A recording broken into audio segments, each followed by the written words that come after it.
Hello my dear lovely students, welcome back to my channel Shubham lecturer. Student, आज का ये video class 12 physics का एक महा मैराथन क्लास है।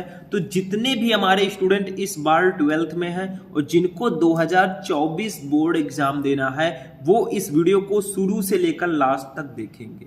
अगर आपने इस वीडियो को मिस कर दिया तो आपका फिजिक्स में 20 से 25 नंबर कम हो जाएगा, क्योंकि इस वीडियो में मैं आपके लिए लेकर आया हूं 12th फिजिक्स के चैप्टर 1 से लेकर चैप्टर 8 तक, यानी कि जो आपका फर्स्ट फिजिक्स है उसके जितने भी इंपॉर्टेंट लघुत्तरीय प्रश्न है।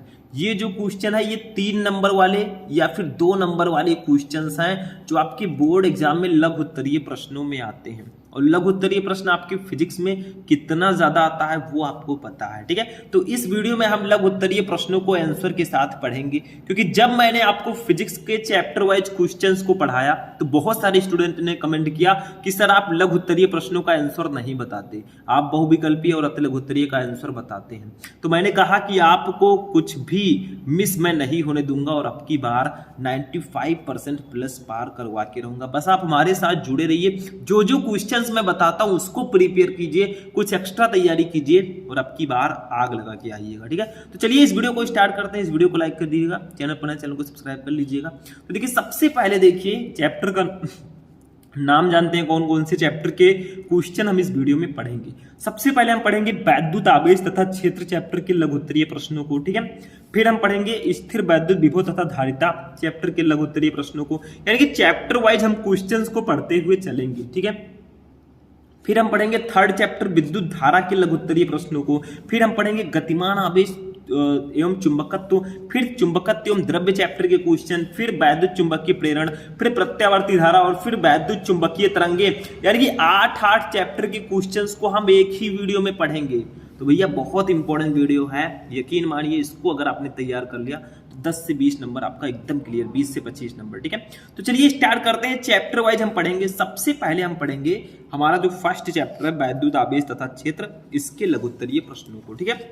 तो देखिए, इसमें मैंने एक न्यूमेरिकल ले रखा है, क्योंकि हमारे इस चैप्टर में जो लघुत्तरीय प्रश्न इंपॉर्टेंट है उसमें मैं बता देता हूं, उसको तैयार कर लीजिएगा। कूलाम का नियम पढ़ लीजिएगा, वो मैं ऑलरेडी पढ़ा चुका हूं, फिर मैं बताऊं अच्छा नहीं लगता, ठीक है। उसके बाद में विद्युत द्विध्रुव की अक्षीय स्थिति पर विद्युत क्षेत्र की तीव्रता और निरक्षीय स्थिति पर विद्युत क्षेत्र की तीव्रता, ये दोनों डेरिवेशन आते हैं लघुत्तरीय में, ये भी मैं बता चुका हूं। आप लोग चैप्टर पढ़िए, चैप्टर जो मैंने पूरा चैप्टर पढ़ाया उसमें ये सारी चीजें बता दी गई हैं। तो मैंने सोचा कुछ अलग लेकर आपके लिए लाया जाए, ठीक है। तो ये क्वेश्चन भी कई बार आया है तो इसको मैंने लेकर आ गया, ठीक है। लेकिन कूलाम का नियम, अक्षीय स्थिति, निरक्षीय स्थिति, इसको तैयार कर लीजिएगा, ये आते ही आते हैं, ठीक है। तो फर्स्ट क्वेश्चन देखिए, 2 × 10⁻⁸ कूलाम मीटर द्विध्रुव आघूर्ण का वैद्युत द्विध्रुव 2 × 10⁵ वोल्ट प्रति मीटर के एक समान विद्युत क्षेत्र में से 30 डिग्री पर झुका है। द्विध्रुव की स्थितिज ऊर्जा एवं इस पर कार्यरत बल युग्म का आघूर्ण ज्ञात कीजिए।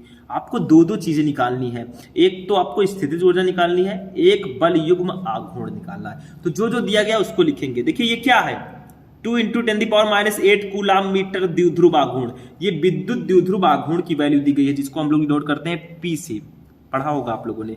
P = हमें दिया गया है 2 × 10⁻⁸ कूलाम मीटर, ठीक है। ये इतना दिया गया, उसके बाद में ध्यान से समझिए। फिर हमें क्या दिया गया है, वैद्युत द्विध्रुव 2 × 10 वोल्ट प्रति मीटर के एक समान विद्युत क्षेत्र, ये हमें विद्युत क्षेत्र की तीव्रता E दी गई है। कितना दिया गया है, 2 × 10⁵ वोल्ट प्रति मीटर। देखिए वोल्ट प्रति मीटर भी इसका मात्रक होता है, आप लोग कहेंगे सर न्यूटन प्रति कूलाम इसका मात्रक होता था, दोनों होता है, ठीक है। उसके बाद क्या दिया गया, हमें थीटा की वैल्यू दी गई है 30 डिग्री, ठीक है। थीटा हमें दी गई है 30 डिग्री, 30 डिग्री की कोण पर झुका है तो ये 30 डिग्री होगा, ठीक है। हमें दो चीजें निकालनी है, एक बल युग्म का आघूर्ण निकालना जिसको टाउ से प्रदर्शित करते हैं, ये भैया बल युग्म का आघूर्ण है, ठीक है। और दूसरा हमें निकालना स्थितिज ऊर्जा जिसको U से प्रदर्शित करते हैं, ठीक है। ये दोनों हमें निकालना है। तो पहले तो हम निकालेंगे द्विध्रुव पर बल युग्म आघूर्ण। क्या निकालेंगे, देखिए लिख देता हूं मैं, द्विध्रुव पर बल युग्म आघूर्ण, आघूर्ण, ठीक है। इसको हम लोग डिनोट करते हैं टाउ से। टाउ इक्वल टू हमारा फॉर्मूला होता है P E sine theta, P E sine theta, ठीक है। बस वैल्यू रख देंगे, कुछ नहीं करना है। टाउ इक्वल टू, देखिए पी की वैल्यू हमें ऊपर दी गई है 2 इंटू 10⁻⁸, तो इसको यहाँ पे लिखेंगे, ठीक है। 2 इंटू 10⁻⁸ इंटू ई की वैल्यू हमें कितनी दी गई है 2 इंटू 10⁵, तो इसको लिखेंगे 2 इंटू 10⁵ इंटू साइन थीटा की वैल्यू दी गई है 30 डिग्री, 30 डिग्री, ठीक है। इसको मैंने लिख दिया।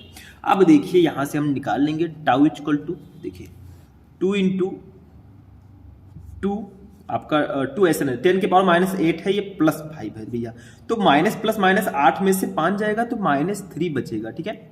इंटू 2 आपका हो गया, इंटू साइन 30 डिग्री की वैल्यू 1/2 होती है, पता होगा आपको। 2 से 2 कैंसिल हो गया, बचा क्या हमारा, बचेगा वही आंसर आ जाएगा। टाउ इक्वल टू हमारा बचा 2 इंटू 10⁻⁻3, इसका मात्रक होगा न्यूटन मीटर, बल युग्म आघूर्ण का न्यूटन मीटर, ठीक है। और यही हमारा आंसर हो जाएगा, यही द्विध्रुव पर बल युग्म आघूर्ण होगा। अब दूसरी चीज हमें क्या निकालनी है, देखिए स्थितिज ऊर्जा U निकालना है। U का फॉर्मूला अलग होता है, उसको मैं बता देता हूँ, उसको भी निकाल देते हैं हम लोग, ठीक है। तो स्थितिज ऊर्जा, द्विध्रुव पर स्थितिज ऊर्जा आप लिख दीजिएगा, स्थितिज ऊर्जा, इसको हम लोग डिनोट करते हैं U से, किससे, U से। U इक्वल टू हमारा क्या होता है, देखिए उसका PE साइन थीटा था, इसका होगा -PE कॉस थीटा। देखिए स्थितिज ऊर्जा, द्विध्रुव पर जो स्थितिज ऊर्जा होती है उसका फॉर्मूला होता है -PE कॉस थीटा, ये फॉर्मूला याद रखिएगा, ठीक है।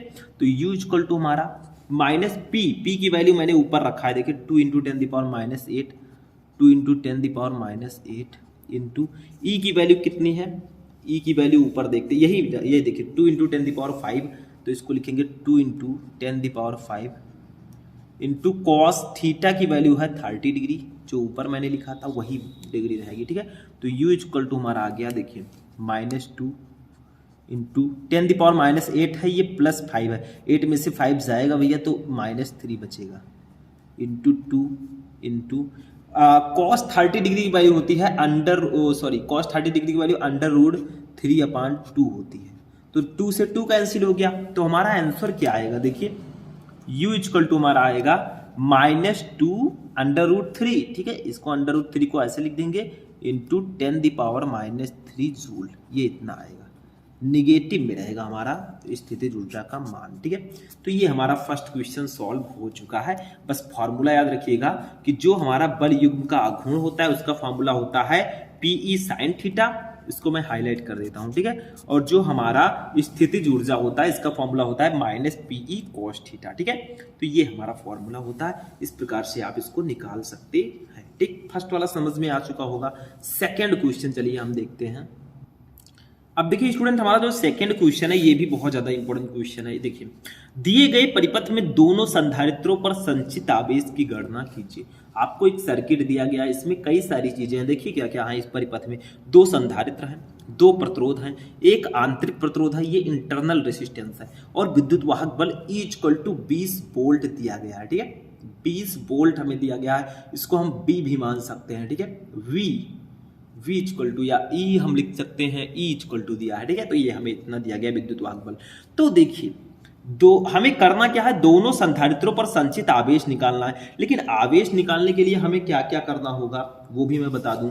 आवेश का फॉर्मूला क्या होता है, Q इक्वल टू CB होता है, ठीक है। Q इक्वल टू क्या होता है, CB। तो भैया हमें V भी पता होना चाहिए, ठीक है। और V निकालेंगे तभी तो Q पता होगा, ठीक है। और C पता होना चाहिए, इन दोनों संधारित्र को क्रम में जोड़ेंगे तब C आएगा, ठीक है। तो इन दोनों पर आवेश निकालने के लिए भैया हमें काफी पापड़ बेलने पड़ेंगे, मतलब पापड़ नहीं, कुछ चीजें निकालनी होंगी, ठीक है। कुछ वैल्यूज निकालनी होंगी। तो जो जो दिया गया उसको लिखेंगे हम। विद्युत वाहक बल हमें 20 वोल्ट दिया गया है, इसको लिखेंगे। E इक्वल टू दिया गया है 20 वोल्ट, 20 वोल्ट। और ये आपका है 1 ओम, जो है ये आंतरिक प्रतिरोध है, इसको हम लोग स्मॉल r से प्रदर्शित करते हैं। ये दिया गया है 1 ओम, ठीक है।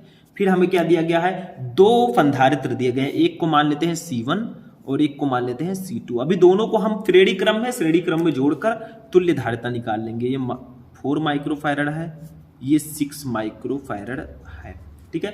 फिर हमें प्रतिरोध दिए गए हैं, दो प्रतिरोध हैं R1 और R2, दो प्रतिरोध हैं भैया। R1 की वैल्यू है 4 ओम, R2 की वैल्यू है 5 ओम। इतनी सारी चीजें हमें दी गई हैं, ठीक है। अब देखिए भैया Q equal to C B होता है, हमें आवेश निकालना है तो सी बी लगाना होगा, लेकिन B भी पता होना चाहिए, V हमें नहीं दिया है, तो V equal to I R होता है। तो हम पहले क्या करेंगे, पहले हम I निकालेंगे, ठीक है, पहले धारा निकालेंगे, उसी से हम विभव निकालेंगे। तो धारा कैसे निकालोगे, ठीक है, पहले हम क्या करते हैं, ये दोनों जो प्रतिरोध हैं इनको जोड़ देते हैं, दोनों श्रेणी क्रम में है, तो लिखेंगे R1 तथा R2 श्रेणी क्रम में है, ठीक है। R1 और R2 श्रेणी क्रम में है, तो श्रेणी क्रम का फॉर्मूला होता है R equal to R1 plus R2, R1 plus R2, ठीक है। तो R इक्वल टू R1 की वैल्यू कितनी है, देखिए ऊपर 4 है, R2 की वैल्यू 5 है, दोनों को जोड़ेंगे तो हमारा तुल्य प्रतिरोध आ जाएगा 9 ओम, 9 ओम। अब सबसे पहले हम धारा निकाल लेंगे, क्योंकि हमें R पता चल चुका है, E भी हमें पता है भैया, तो हम पहले अस्थाई अवस्था में परिपथ में धारा निकालेंगे। जब ये परिपथ आपका अस्थाई हो तब हम धारा निकालेंगे। तो धारा का फॉर्मूला एक और मैंने बताया था विद्युत वाहक बल के पदों में, I equal to E upon R plus R, वो वाला फॉर्मूला लगाएंगे, ठीक है। तो चलिए निकालते हैं धारा। अस्थाई अवस्था में लिख देंगे, अस्थाई अवस्था में परिपथ में धारा, ठीक है। तो धारा को कैसे निकालेंगे, धारा का एक फॉर्मूला होता है I इक्वल टू, ये वाला भी फॉर्मूला होता है E upon R plus R। ये जब विद्युत वाहक बल में आपको पढ़ा था तो मैंने ये फॉर्मूला आपको बताया था, ठीक है। इसी पर हम वैल्यू रख देंगे, तो I इक्वल टू क्या होगा, E की वैल्यू कितनी है, ऊपर देखिए 20 वोल्ट है, यहाँ पे भी लिखा है, तो 20 हो गया। R की वैल्यू अभी हमने निकाला है, देखिए 9 ओम, तुल्य प्रतिरोध 9 प्लस, देखिए स्मॉल r की वैल्यू ऊपर देखिए 1 है, ठीक है, यहाँ पे दिया गया 1, तो इसकी जगह पर 1 रख देंगे। तो ये हमारा क्या हो जाएगा, 20/9 और 1 मिलकर 10 हो जाएंगे, 10 1 जा 10, 10 2 जा 20, तो 2 होगा, ठीक है। तो I इक्वल टू हमारा होगा 2 एम्पियर। धारा भी हमारी आ गई भैया 2 एम्पियर। अब हम धारा के हिसाब से विभव निकाल लेंगे, ठीक है। अब विभव हमने जब निकाल लिया, ठीक है, तो क्या करेंगे, उसके बाद में विभव हमें पता चल जाएगा, ये दोनों संधारित्र जोड़कर हम C निकाल लेंगे, फिर हम फॉर्मूला लगा देंगे वो वाला, कौन सा, Q equal to C B, और हमारा दोनों संधारित्र पर आवेश निकल आएगा। अब देखिए I आ गया, अब V हम निकाल लेंगे ओम के नियम से, V equal to I R, फिर दोनों संधारित्र को जोड़ देंगे, C हमारा आ जाएगा, बस हम आवेश निकाल लेंगे। तो 2-3 प्रोसेस में ये होगा, ठीक है। अब हम क्या करेंगे, A व B के बीच विभव निकालेंगे, A व B के बीच विभवांतर, विभवांतर, ठीक है। इसका फॉर्मूला होता है V equal to I R, ठीक है, ये फॉर्मूला इसका होता है। तो V इक्वल टू क्या होगा, I की वैल्यू अभी मैंने निकाला 2 एम्पियर, R की वैल्यू कौन सा रखेंगे, देखिए R हमने यहाँ पे 9 ओम निकाला है भैया, तो 9 ही रखेंगे, ठीक है, तो 9। तो V इक्वल टू हमारा आ जाएगा, देखिए ध्यान से समझिएगा, V इक्वल टू 2 9 जा 18 वोल्ट, 18 वोल्ट ये आ गया। अब हमें एक काम करना है, V तो हमारा आ गया, अब C निकालना है। C कैसे निकालोगे, देखिए हमारा C1, इसको C1 माना, इसको C2, तो C1 और C2 श्रेणी क्रम में है, तो श्रेणी क्रम में जोड़कर हम C निकाल लेंगे। तो लिखेंगे C1 तथा C2 संधारित्र, C2 संधारित्र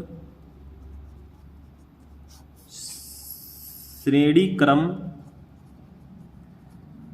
में है, ठीक है। तो श्रेणी क्रम का हम फॉर्मूला लगाएंगे, इसका श्रेणी क्रम का फॉर्मूला होता है 1/c इक्वल टू 1/c1 और प्लस 1/c2, इसको ब्लू से लिख देते हैं, ठीक है, ये फॉर्मूला होता है।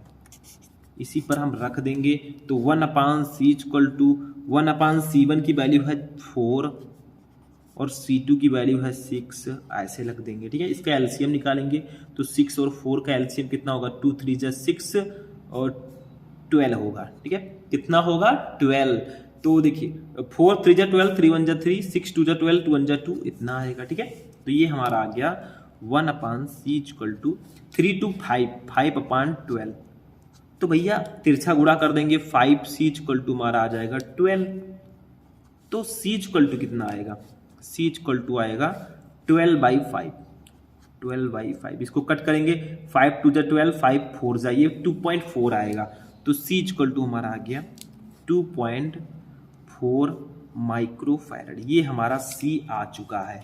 अब भैया C भी आ गया हमारा, V हमने ऑलरेडी निकाल रखा है, नीचे देखिए 18 वोल्ट। तो अब हम निकाल लेंगे आवेश, ठीक है। तो लिखेंगे दोनों संधारित्र पर आवेश, ये हमारा लास्ट स्टेप है, दोनों संधारित्रों पर आवेश, ठीक है। ये हमने निकाल लिया। तो Q इक्वल टू हमारा होता है CV, ये फॉर्मूला होता है, इसी पर रख देंगे।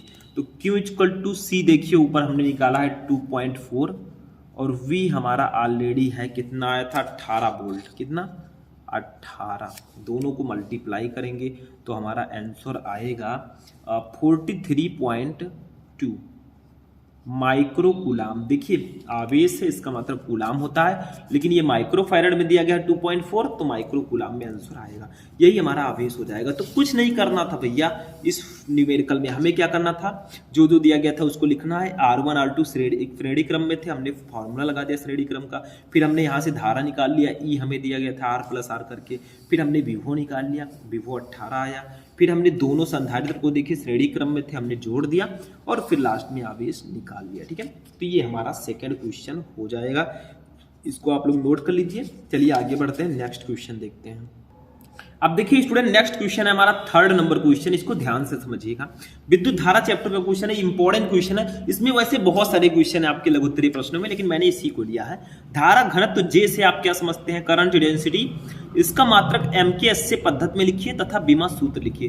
धारा घनत्व क्या होता है, ठीक है, इसका बताना है। तो धारा घनत्व इसे इंग्लिश में कहते हैं करंट डेंसिटी। नाम से देखिए क्या है इसका, किसी चालक में किसी बिंदु पर प्रति एकांक क्षेत्रफल से अभिलंबोत गुजरने वाली धारा को उस बिंदु पर धारा घनत्व कहते हैं। इसे J से प्रदर्शित करते हैं, मतलब किसी चालक में किसी बिंदु पर एकांक क्षेत्रफल से अभिलंबोत गुजरने वाली धारा को हम धारा घनत्व कहते हैं। बस हो गया, मतलब एक क्षेत्रफल से अभिलंबोत गुजरने वाली धारा, ठीक है। क्षेत्रफल और धारा का खेल है भैया। तो यदि किसी चालक में प्रवाहित धारा I चालक के अनुप्रस्थ क्षेत्रफल A पर एक समान रूप से वितरित हो, तब उस क्षेत्रफल में किसी बिंदु पर धारा घनत्व जो J होगा वो किसके बराबर होगा, धारा I अपान क्षेत्रफल A, ठीक है। यही फॉर्मूला हो जाएगा, ठीक है।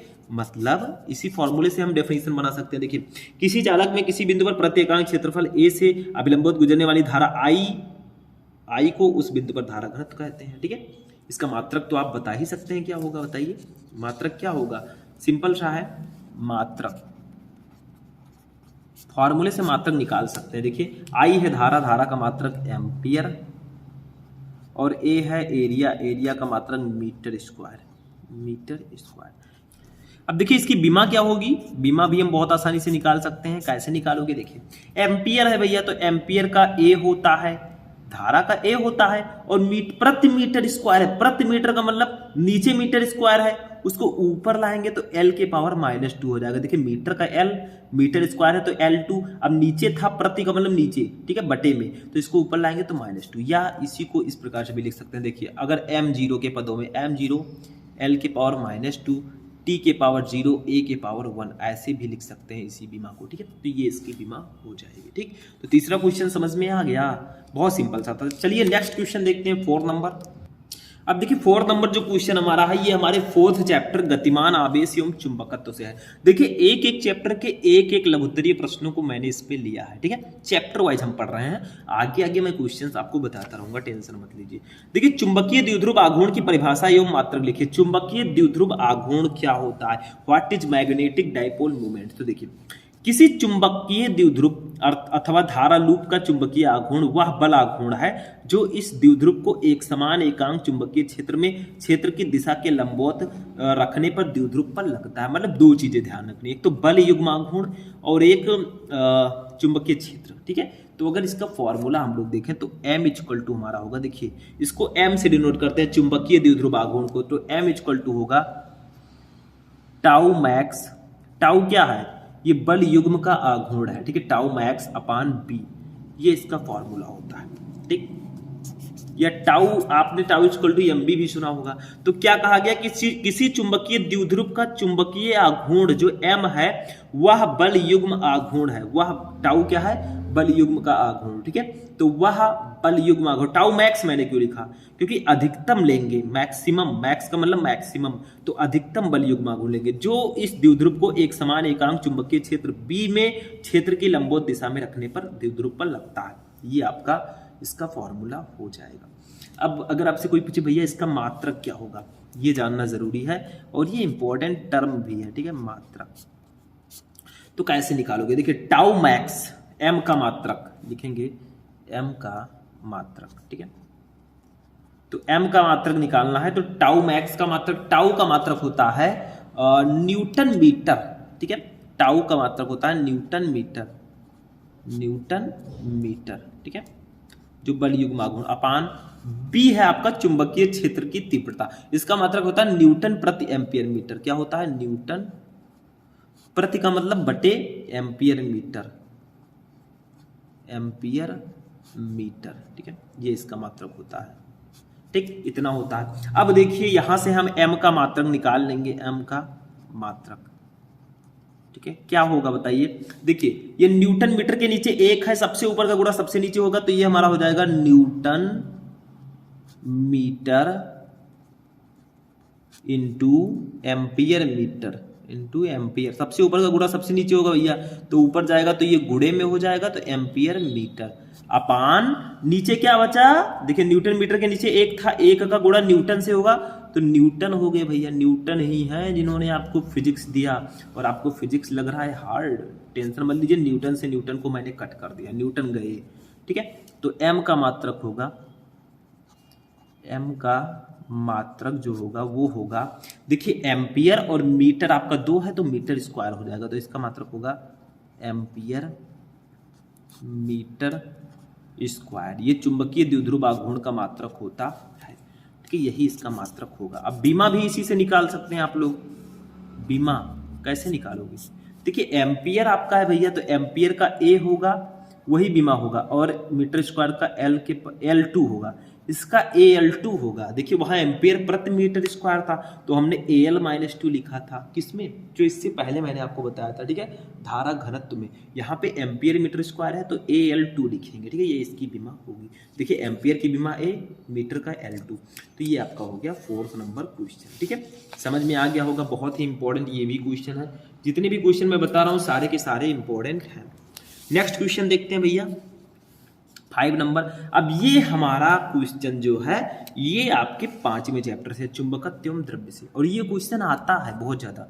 चुंबकत्व के परमाणुवीय मॉडल की व्याख्या कीजिए। देखिए चुंबकत्व का परमाणुवीय मॉडल क्या है, ये आपका नाभिक है, नाभिक की चारों ओर कक्षीय चक्रमण है, चक्कर लगा रहा है, ठीक है। तो चुंबकत्व का परमाणु, देखिए प्रत्येक पदार्थ असंख्य परमाणुओं से मिलकर बना होता है। कोई भी पदार्थ है भैया वो बहुत सारे परमाणुओं, बहुत सारे मॉलिक्यूल से मिलकर बना होता है। प्रत्येक परमाणु के केंद्र पर एक धनावेशित नाभिक होता है। देखिए कोई भी परमाणु है इसके सेंटर पर एक नाभिक होता है, न्यूक्लियस होता है, ठीक है, ये ध्यान रखिएगा, जिसके चारों ओर विभिन्न कक्षाओं में इलेक्ट्रॉन घूमते हैं। इस नाभिक के चारों ओर विभिन्न कक्षाओं में इलेक्ट्रॉन लगातार घूमते रहते हैं। जैसे यहाँ पे कक्षीय चक्रमण हो रहा है, ठीक है, ये इलेक्ट्रॉन कक्षीय परिक्रमण के अतिरिक्त अपनी धुरी पर भी घूमते हैं। देखिए ये इलेक्ट्रॉन ऐसे ऐसे इसके चारों ओर तो घूमते भी हैं, बल्कि अपनी धुरी पर भी घूमते हैं। देखिए दिखाया गया है, यहाँ पे इलेक्ट्रॉन है, ये अपनी धुरी पर भी घूम रहा है, एक धुरी पर, ठीक है, वहां पर भी ये घूमते रहते हैं। आगे देखिए, इसे चक्रण कहते हैं, मतलब जो अपनी धुरी पर घूमते हैं इसे चक्रण कहते हैं। चूंकि प्रत्येक इलेक्ट्रॉन आवेशित होता है, अतः कक्षीय अथवा चक्रण गति करता हुआ इलेक्ट्रॉन एक धारावाही लूप या चुंबकीय द्विध्रुव की भांति व्यवहार करता है। इसी कारण परमाणु में चुंबकीय आघूर्ण उत्पन्न होता है। परमाणु में चुंबकीय आघूर्ण का अधिकांश भाग 90% इलेक्ट्रॉनों के चक्रण के कारण होता है। कक्षीय परिक्रमण के कारण आघूर्ण बहुत कम 10% होता है। इसको कैसे समझाएं हम आपको, देखिए कोई भी पदार्थ है वो बहुत सारे परमाणुओं से मिलकर बना होता है, और प्रत्येक परमाणु के केंद्र पर एक धनावेशित नाभिक होता है, जिसके चारों ओर इलेक्ट्रॉन चक्कर लगाते रहते हैं। अब इलेक्ट्रॉन जो है इसके चारों ओर तो चक्कर लगाते हैं, साथ में वो अपनी धुरी पर भी घूमते रहते हैं। देखिए अपनी जगह पर भी वो घूमते रहते हैं, चारों ओर भी चक्कर लगाते हैं, ठीक है, इसी को हम चक्रण बोलते हैं।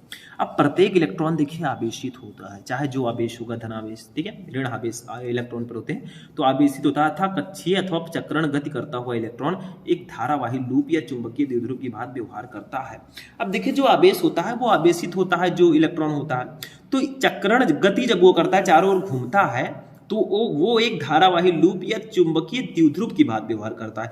देखिए ये एक डेफिनेशनल टाइप का, मतलब परिभाषा से रिलेटेड थोड़ा सा ये टॉपिक है, तो भैया इसको समझना होगा आपको, या मैं आपको ऐसा ट्रिक नहीं बता सकता कि तुरंत याद हो जाएगा। इसी कारण परमाणु में चुंबकीय आघूर्ण उत्पन्न होता है, किसी भी परमाणु में चुंबकीय आघूर्ण उत्पन्न होगा। परमाणु में चुंबकीय आघूर्ण का अधिकांश भाग 90% इलेक्ट्रॉनों के चक्रण के कारण होता है। कक्षीय परिक्रमण के कारण आघूर्ण बहुत कम यानी कि 10% होता है। ठीक है, तो ये अपनी तरफ से मैंने सारी चीजें बताने का प्रयास किया ताकि आप लोग 5 नंबर क्वेश्चन को चुटकियों में सॉल्व कर सकें। ठीक है, तो समझ में तो आ ही चुका होगा।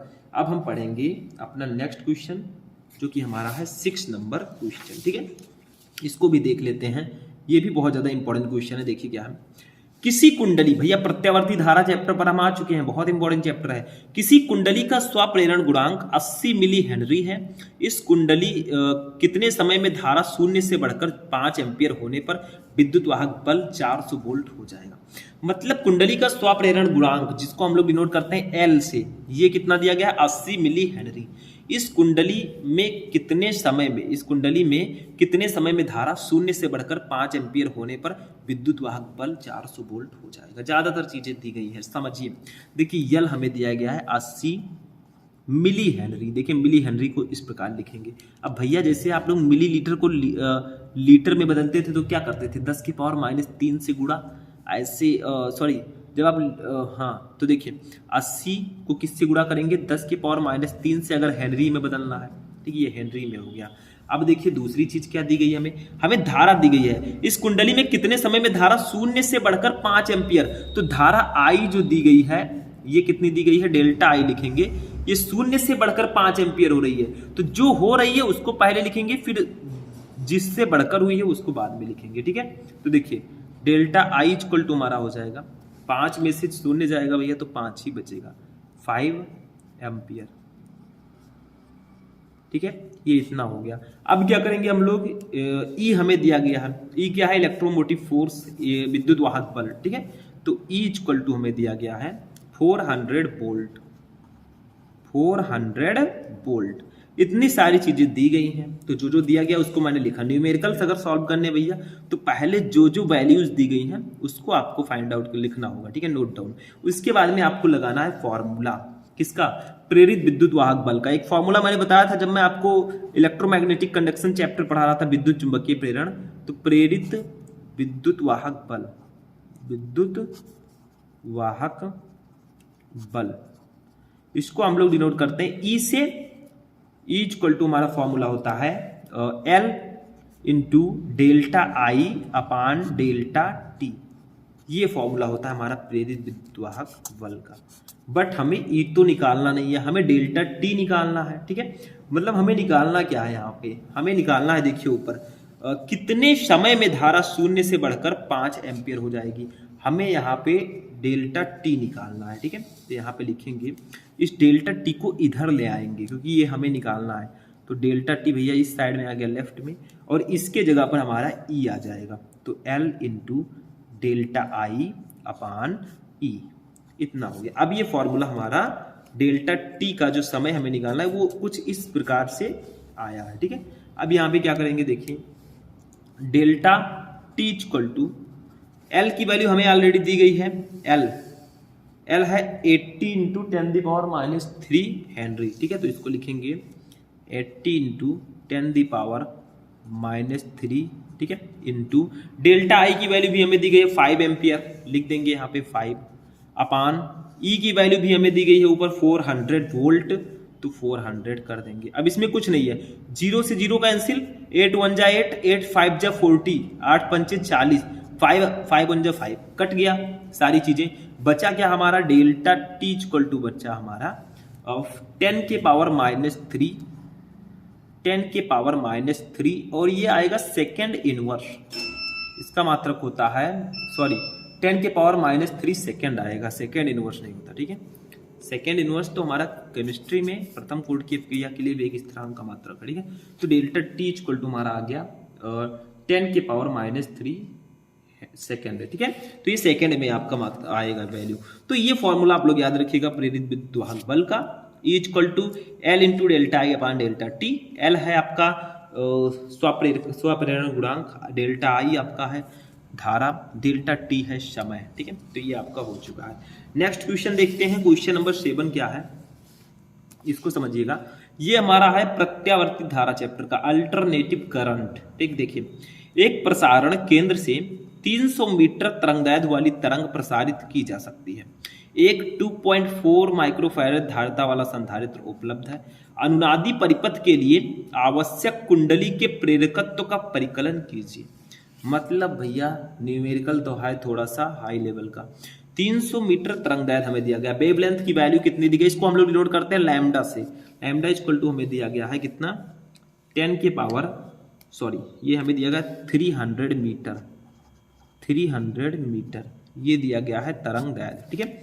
अब देखिए फिर हमें क्या दिया गया है, 2.4 माइक्रोफैरड धारिता हमें सी दी गई है कितना, 2.4 माइक्रोफैरड, इसको लिखेंगे, ठीक है, 2.4 माइक्रोफैरड। इसको एक काम करते हैं फैरड में बदलते हैं, माइक्रो है फैरड में बदलेंगे तो हमारा आएगा 2.4 इंटू 10⁻⁻⁶, ये फैरड आ गया, ठीक है। आगे देखिए, बस दो वैल्यूज हमें दी गई हैं, हमें निकालना क्या है, पहले हम क्या करते हैं तरंग की आवृत्ति निकाल लेते हैं। इसका फॉर्मूला तो पता ही होगा, तरंग की आवृत्ति। देखिए ये प्रकाश की चाल वाला सी नहीं है, ये धारिता वाला सी है, यहां पे ध्यान दीजिएगा। तो तरंग की आवृत्ति कैसे निकालेंगे, इसका फॉर्मूला होता है F equal to C upon lambda, ये पढ़ा होगा आपने फिजिक्स में, F equal to C upon lambda. यहाँ पे सी क्या है, प्रकाश की चाल है, सी क्या है, प्रकाश की चाल। इधर मैं साइड में लिख देता हूँ, सी की वैल्यू होती है, स्मॉल सी है, इसकी वैल्यू होती है 3 इंटू 10⁸ मीटर पर सेकेंड। प्रकाश की चाल कितनी होती है, 3 × 10⁸ मीटर पर सेकेंड, ठीक है। वही मैं यहाँ पे रख दूंगा, ध्यान से समझिएगा प्रकाश की चाल। तो यहां से हम पहले तरंग की आवृत्ति निकालेंगे F। देखिए C की जगह पर रखेंगे 3 इंटू 10⁸। लैम्डा की वैल्यू हमें ऊपर दी गई है 300। अब इसको सॉल्व करिए, 3 इंटू 10⁸ है, 300 को हम क्या लिख सकते हैं, 3 इंटू 100, या इसी को लिख सकते हैं 3 इंटू 10⁻²। चाहे आप 3 इंटू 100 लिखिए, चाहे 3 इंटू 10⁻² लिखिए। 10⁻² का मतलब 2/10, 2/10 का मल्टीप्लाई 100, 3 से 3 कैंसिल, कितना आएगा, F इक्वल टू हमारा आ जाएगा 10⁸ आपका ऊपर है, 10⁻² है भैया, इसको ऊपर ले जाएंगे -2 होगा, क्यों, नीचे प्लस में ऊपर जाएगा तो माइनस में होगा, ठीक है। नीचे खूब सारा पैसा आपके पास है, वो जो ऊपर जाएगा क्या लेकर जाएगा, ठीक, कुछ नहीं। तो 10⁸ में से 2 तो 8 में से 2 जाएगा, तो ये 6 बचेगा। आवृत्ति का मात्रक क्या होता है, हर्ट्ज, ठीक है। तो ये हमारा हो जाएगा आवृत्ति। लेकिन अभी तो हमें क्या निकालना है, हमें निकालना था आवृत्ति, नहीं निकालना, मैंने इसको इसलिए निकाल दिया क्योंकि अभी इसका काम लगेगा, ठीक है। आगे हमें तो निकालना है प्रेरकत्व। प्रेरकत्व को हम लोग डिनोट करते हैं L से, ये हमें निकालना है, इसको कैसे निकालेंगे, ठीक है। चलिए देखते हैं, कुछ नहीं है इसमें। प्रेरकत्व में फॉर्मूला लगा दीजिए बस, देखिए परिपथ की आवृत्ति, देखिए प्रेरकत्व निकालने के लिए हम आवृत्ति का ही फॉर्मूला लगाएंगे, दूसरे आवृत्ति का, दोलनी परिपथ की आवृत्ति, इसका फॉर्मूला होता है F इक्वल टू, दोलनी परिपथ की आवृत्ति का फॉर्मूला होता है 1/2π√LC, ये फॉर्मूला होता है दोलनी परिपथ की आवृत्ति का। भैया हमें यल निकालना है, फिर इसका फॉर्मूला कैसे फाइंड आउट करेंगे, तो सिंपल सा देखिए, इस √LC को इधर ले जाएंगे, √LC। अब देखिए उसको उधर ले गए तो F हमारा नीचे आएगा, तो 1/2πF हो जाएगा, इतना, ठीक है। फॉर्मूला हम निकाल रहे हैं क्योंकि हमें L निकालना है, तो L का फॉर्मूला निकालना होता है। अब इधर अगर अंडर हटा दें, हम LC लिख दें, तो इधर अंडर हटाएंगे तो इधर स्क्वायर हो जाएगा, तो ये हमारा 1/2πF का स्क्वायर हो जाएगा, ठीक है। अब हमें यल निकालना, देखिए इधर अंडर हटाएंगे तो इधर स्क्वायर हो जाता है, पहले से बताया गया। तो L इक्वल टू आपका होगा, L हमें निकालना है, तो अब फार्मूला हमारा निकल कर आया 1/2πF² इंटू C, ये इस प्रकार से फॉर्मूला आएगा, इसी पर हम वैल्यूज को रख देंगे, ठीक है। ध्यान से समझिएगा, थोड़ा सा दिमाग लगाना है, क्योंकि यहाँ पे स्टूडेंट फंस जाते हैं, ठीक है, इस प्रकार के न्यूमेरिकल्स में। और हमारे प्रत्यावर्ती धारा में ऐसे ही न्यूमेरिकल्स हैं। तो L इक्वल टू हमारा होगा 1/2 तो आपका 2 ही रहेगा भैया, इसमें चेंजेस नहीं करेंगे। 3 पाई की वैल्यू कितनी होती है, 3.14 या 22/7 भी होती है, इंटू एफ की वैल्यू कितनी है, एफ हमने निकाला था, देखिए यहाँ पे 10⁶ हर्ट्ज, इसीलिए मैंने निकाला था भैया, ये आगे हमारे काम में आएगा। तो 10⁶ लिख देंगे, इसका स्क्वायर है, स्क्वायर कर देंगे, इंटू सी की वैल्यू भी हमें दी गई है, ऊपर देखेंगे थोड़ा सा, यहाँ पे 2.4 इंटू 10⁻⁻6 यहाँ पे लिख देंगे, 2.4 इंटू 10⁻⁻6 इस प्रकार से। तो यहाँ से हमारा L आ जाएगा, L इक्वल टू देखिए 1/2 का स्क्वायर करेंगे, देखिए सबका स्क्वायर होगा क्योंकि इन सब पर स्क्वायर लगा, 2 का स्क्वायर 4 होगा, 3.14 का स्क्वायर होगा, अप्रॉक्स आपका होगा 9.86 आप लिख दीजिए ऐसे, ठीक है, बस इतना ही लिख दीजिए, बहुत है। इंटू ये 10⁶ का जब स्क्वायर करेंगे तो 10⁻12 हो जाएगा, सबको पता है, इंटू ये 2.4 आपका ऑलरेडी है, इंटू 10⁻⁻6 आपका है। न्यूमेरिकल सॉल्व करना है तो थोड़ा ध्यान से समझिएगा। अब L इक्वल टू हमारा होगा, देखिए 1/, अब एक काम कीजिए, 4 और 9.86 इनका और 2.4 इनका तीनों का गुणा कर दीजिए, करना पड़ेगा, कैलकुलेशन आना चाहिए। तो आपका लगभग 95 आएगा, लगभग मैं बात कर रहा हूँ 94.7565 ऐसे कुछ आएगा, ठीक है। तो 95 हम मान सकते हैं, इंटू 10⁻12 है, ये -6 है, तो भैया 12 में से 6 जाएगा तो 10⁻6 बचेगा। देखिए प्लस वाला ज़्यादा है तो 6 बचेगा। अब देखिए यहाँ पे ध्यान दीजिए, L इक्वल टू हमारा होगा 10⁻6 को ऊपर ले जाएंगे तो 10⁻⁻6 हो जाएगा अपान 95। अब देखिए 10⁻⁻6 को हम ऐसे भी लिख सकते हैं, साइड में मैं सॉल्व कर सकता हूँ, इसको लिख सकते हैं 100 इंटू 10⁻⁸ लिख सकते हैं कि नहीं लिख सकते हैं। 10⁻⁻6 को 100 इंटू 10⁻⁸ भी लिख सकते हैं। अब आप लोग कहेंगे सर कैसे, देखिए 100 को लिख सकते हैं 10⁻2, अब भैया -8 है, 2 है, जब 8 में से 2 जाएगा तो 10⁻⁻6 ही तो बचेगा। इसको सॉल्व करने के लिए मैं दिमाग लगा रहा हूँ, ये आपका 95 है, ठीक है। देखिए सॉल्व करना है, ज़्यादा कैलकुलेशन नहीं करना, तो आइडिया लगाना पड़ेगा, ठीक है। तो यहाँ पे मैंने आइडिया से सॉल्व किया, देखिए 10⁻⁻6 है, इसको मैंने लिख दिया 100 इंटू 10⁻⁸, मतलब ये 100 को 10⁻2 लिख सकते हैं। अब भैया 8 में से 2 जाएगा तो 10⁻⁻6 ही बचेगा, चाहे इस प्रकार लिखिए चाहे इस प्रकार लिखिए। अब देखिए आसानी से सॉल्व हो जाएगा, 100 को 95 से डिवाइड कर देंगे, आपका आएगा 1.05 लगभग, तो हमारा L आ गया, यहाँ पे L इक्वल टू आ गया हमारा 1.05 इंटू 10⁻⁸ और स्वप्रेरकत्व का मात्रक हेनरी, ये हमारा आंसर हो जाएगा, बस यही आंसर हो जाएगा। तो बड़े बड़े न्यूमेरिकल में छोटे छोटे प्रोसेस होते रहते हैं, कैलकुलेशन, ठीक है। तो ये आपका आंसर हो जाएगा भैया, ये न्यूमेरिकल मैंने सॉल्व कर लिया। हमें जो दिया गया था, हमने पहले तरंग की आवृत्ति निकाल ली, फिर दोलनी परिपथ की आवृत्ति से हमने L का फॉर्मूला निकाल लिया, वैल्यू रख दिया, हमारा L आ गया, ठीक है।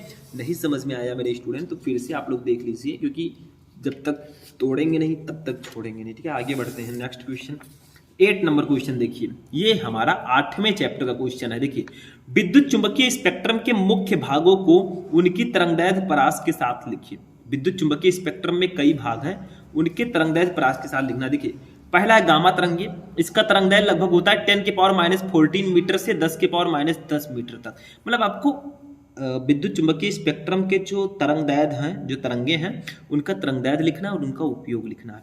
तो देखिए गामा किरणें हैं 10⁻⁻14 से 10⁻⁻10 मीटर तक इनका तरंगदैर्घ्य होता है। इसका उपयोग नाभिक की संरचना के संबंध में सूचना देने में किया जाता है, ठीक है। दूसरा देखिए एक्स किरणें हैं, इनका तरंगदैर्घ्य 10⁻⁻10 मीटर से 3 × 10⁻⁸ मीटर तक होता है। इसका उपयोग चिकित्सा विभाग में सर्जरी में किया जाता है, ठीक है। तीसरा है पराबैंगनी किरणें, इसका तरंगदैर्घ्य लगभग 10⁻⁸ मीटर से 4 × 10⁻⁷ मीटर तक होता है। खाने की वस्तुओं के संरक्षण में, मतलब जो खाने की वस्तुएं हैं वो खराब हो जाती हैं, उसी को खराब होने से बचाने में, संरक्षण में इसका उपयोग किया जाता है।